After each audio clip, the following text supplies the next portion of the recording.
Bonjour, donc moi je suis ici pour témoigner là, de tous les effets que cette crise-là a sur moi. Donc je pense que c'est important que les gens témoignent parce qu'on dirait qu'eux autres, là, ils se rendent pas compte de ce qu'ils sont en train de faire, ils sont en train de tuer une population, ils sont en train de rendre des gens malades. Moi ce que ça a fait chez moi, c'est que depuis mars, je vis de l'anxiété. J'avais déjà un trouble d'anxiété généralisé diagnostiqué depuis 2009. Donc, j'ai pas besoin de vous dire que pour moi, là, c'est extrême. Moi, j'ai besoin de stabilité, j'ai besoin de sécurité.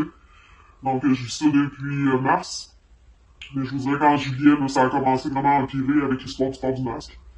Ça m'a réellement mis à terre. J'ai des difficultés d'adaptation constantes.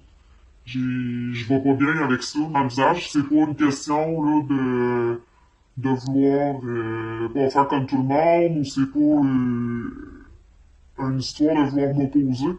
C'est que j'ai des malaises réels, des étourdissements, des nausées, ça a déjà été jusqu'à des vomissements. Euh, c'est vraiment épouvantable.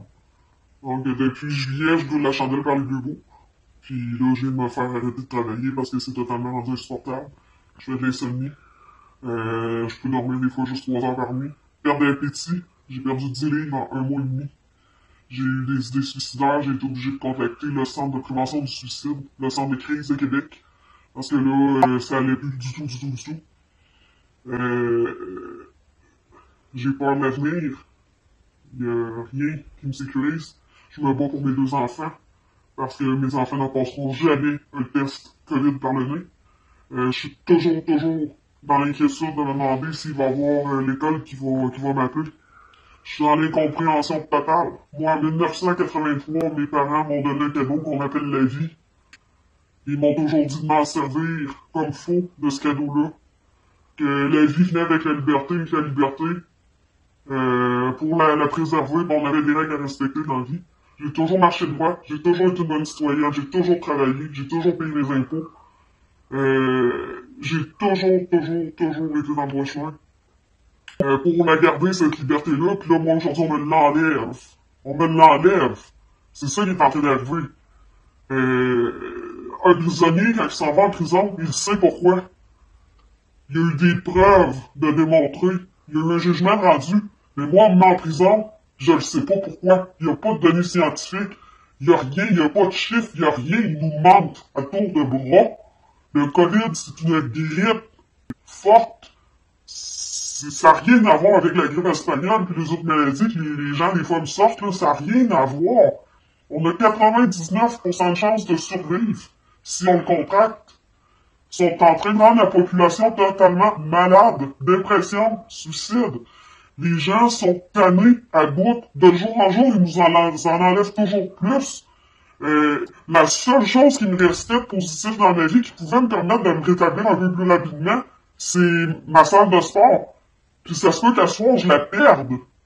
C'est quoi que vous voulez faire avec ça? Rendre une population malade? Des gens obèses? Des gens qui font de l'activité physique? Des gens avec des masses en face qui se ramassent avec des champignons, qui se ramassent avec des problèmes? Pour les cardiaques, c'est super dangereux. C'est quoi qui se passe? Je suis plus capable. Je vous le dis, moi, je serais pas capable de vivre ça encore longtemps. Oui, j'en ai des émois des fois parce que je veux pas de cette vie-là, j'en veux pas de ça, moi. Je veux être libre. J'ai travaillé pour ma liberté toute ma vie, je veux qu'on me rende ma liberté. Faut que ça arrête. Faut que ça arrête. Vous êtes en train de tuer des gens en santé, des travailleurs, des gens qui payaient les impôts, des gens qui étaient rentables. Vous êtes en train de tous les tuer un à un. Puis, ce qui me révolte le plus, là, c'est les gens pro-masques, là. Ben, la majorité de ces gens-là, là, c'est des gens sur le PCU, c'est des gens qui font du télétravail ou c'est des gens retraités. Vous n'avez pas les subir, les mesures sanitaires. À chaque jour de votre vie, portez des masques pendant 8 heures dans le visage. Puis certains endroits, des lunettes de sécurité, ils sont même pas adaptés aux rues. C'est ça qui est en train d'arriver. Fait que c'est facile dans le petit nid douillet de votre maison, de votre petit nid d'amour, de dire aux gens, ben oui, portez-le le masque. Parce que vous autres même, vous n'allez pas le faire. Oui, vous le faites quand vous allez faire vos commissions pendant une demi-heure. Hey, c'est vraiment comparable à 8 heures, 10 heures puis 12 heures, parce que moi j'ai des collègues qui travaillent 12 heures en ligne. Donc là, je veux que ça change, moi, faut que ça change.